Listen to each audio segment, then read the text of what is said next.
Hello everyone and welcome to another video. Today we're going to go ahead and cover my top 10 fragrances for the summer, the niche list. Now you probably have already seen my designer video, but if you haven't, go ahead and check it out.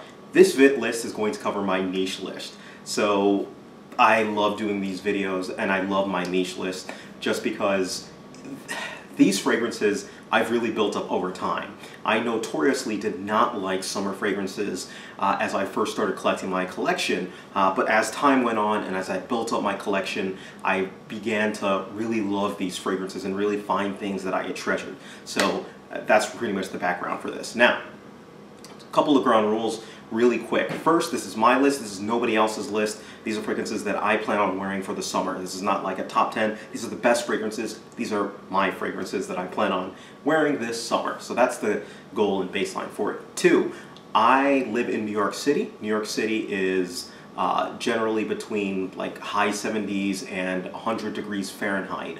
So it can get pretty hot, but at the same time get just a little bit cool in the summer, but it's not overly cool. It's generally in the higher degrees temperature. So I prefer something that performs well in the summer that's not going to choke people out, and I prefer something that is generally citrusy, light, and going to last a good amount of time on my skin. So without any further ado, let's go ahead and get started. Fragrance number 10 is a fragrance that I am actually choosing just because it is my neighborhood and it's a citrusy smell. I admit it's not my most favorite scent, but at the same time, I definitely want to rock it this summer. We're talking about Brooklyn from the House of Bond number 9. I feel obligated to wear it, it's got this interesting, I want to say, smell. As far as its citrus goes, kind of has this almost, to me at least, cucumber-ishy like vibe, and so I want to wear this one during the summer, and I'm gonna stick to it for that. I'm generally gonna probably wear this in casual instances where I'm just throwing something on, I'm going out, play tennis, or do some other outdoor sport. I'll probably throw this one on. So Brooklyn from House of Bond number 9. Coming in number 9, we've got a fragrance from the House of Blue Mediterraneo, and we're talking about Myrto. Now this one, it's got this sea-type kind of like scent. It's like sea, it's like this citrusy, it's a very fun fragrance, it's a very uplifting fragrance. It's a fragrance that I kind of want to wear when it's either kind of moist out, raining, when it's generally, casually wear or casual wear. This one does really well in those type of scenarios, and that's pretty much where I'm going to go ahead and wear this one. I usually am pretty excited for this house in general, and there's a couple more fragrances from this house that I want to go ahead and pick up, but this one, Myrto, is the one that I've got for now. Alright, coming in at number 8 is another newer fragrance. This one I actually chose to wear in the spring, and I'm actually going to wear it here in the summer as well too. We're talking about Olmsted & Vaux's Fleur, from the House of Fleur. Olmsted & Vaux from the House of Fleur. This fragrance, really reminds me almost of a niche version of a fragrance from the House of Chanel, Chanel Allure Homme Edition Blanche. Now, this one, it's a little bit more heavy on the vetiver. It's not as creamy, but it's got this creamy type of a vibe, but it really does remind me of it, and it's a fragrance that I enjoy intensely. Because of the heavier vetiver, I like to wear this one to work. It's a work staple. It's one that does really well in those scenarios. So, summer Olmsted & Vaux. Number 7 is coming from the House of MFK, or Mason Francis Kurkdjian.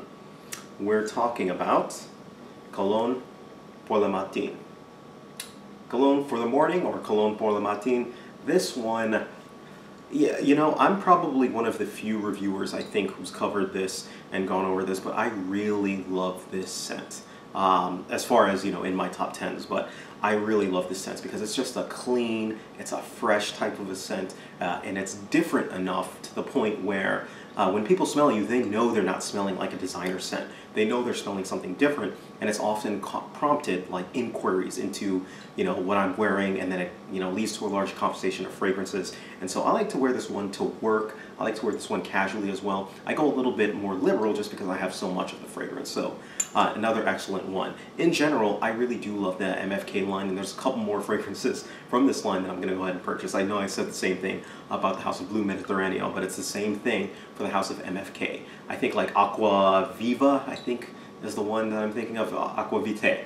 I think it's Aqua Vitae is the one that I'm thinking of this, that I want to get from this house. And I do want to get the original, or the cologne version of Aqua Forte. I'm forgetting the actual fragrance, but yes, look at the house of MFK, fantastic house.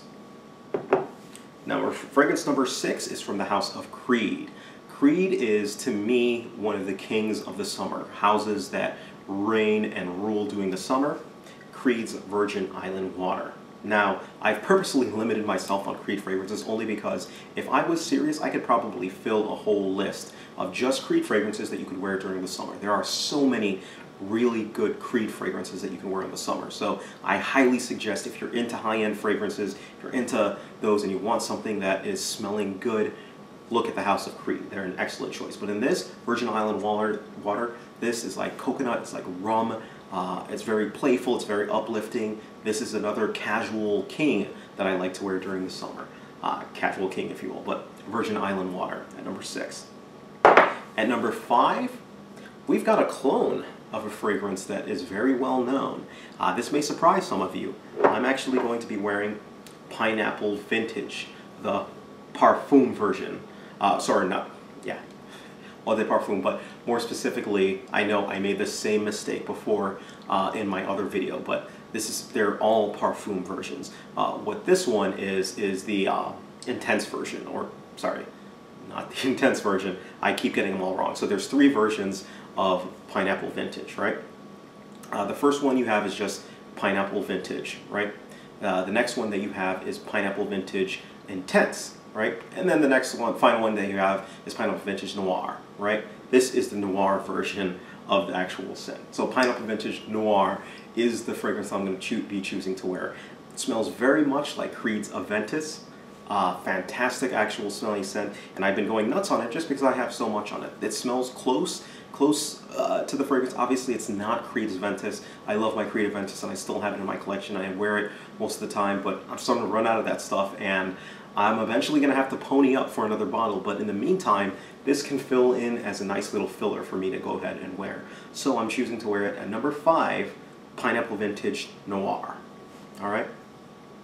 Number 4 is a newer fragrance. This is my clean, upscale fragrance. This is a fragrance that I wear suit and tie, and I'm going to a nice event.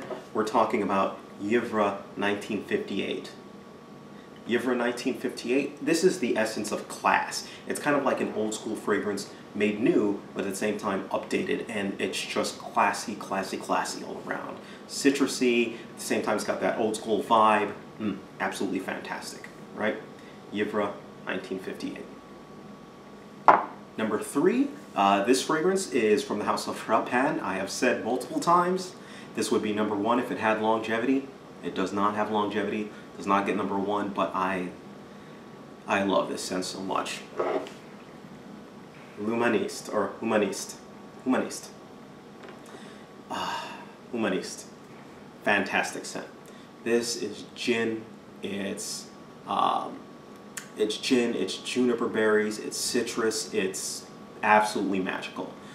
This scent has evoked some of the most visceral comments, or some of the most raw compliments that I've ever received of a fragrance. This is one of the few niche fragrances that many people have asked what it is that they're smelling and went out and bought it. Fantastic scent on that.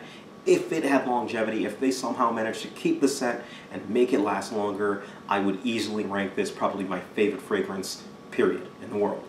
But it doesn't. So, unfortunately, it's still at number 3, but a very solid scent. Its biggest problem is that longevity, again, for me, like 3-4 hours and it's gone. But when it's on there for that 3-4 hours, it is magical. All right. Fragrance number 2 is one of my summer kings, if you will. I love this fragrance so much in the summer. Creed's Millésime Impérial. Millésime Impérial, this is one of the few, this was probably one of the very first niche fragrances I ever heard about. And then I got my nose on it, I was like, wow, this is really what led to me looking for more, I guess you could say, lighter summer scents from the niche side to go ahead and wear. This is what started it all, and it is there for a reason. Millésime Impérial, fantastic scent. It is watermelon, it's sea salt, it's it's just magical on that. And I like to wear this in casual scenarios. Really when I'm going out and having a fun time is where I wear this. So, Millésime Imperial. And finally, my number one scent, you know, let's not waste any time. You guys know what it is if you follow my channel. Bergamot 22, still can't say enough about it. I'm running out, I've got to buy. You can see an ongoing theme. There are certain fragrances that I just really love in the summer. I've tried to mix it up a little bit, but there are certain, you know, I guess you could say, just staples, and this is another staple, and I am running dangerously low on this, so I'm going to have to buy another bottle. I'm probably going to fork over for a bigger bottle, wait to maybe see if they have a sale, and then just buy a much bigger bottle of Bergamot 22, and hope it'll last me the rest of my life. All right, fantastic scent. So, rounding out number one, Bergamot 22, I wear it in almost any scenario that I can think of. When I need something that I know that I love, that I know that people love around me, I'm going with Bergamot 22. So that rounds out my top 10 list. If you have, let me know what, you know, fragrances on the niche side that you guys are going to wear for this summer. I always look at your list and buy things based off of that. And I'm just really looking forward to it. Hopefully you guys have some recommendations that'll crack my top 10 eventually next year, but we'll see how it does. All right? Thank you guys. Take care of yourselves, and you guys have a great day.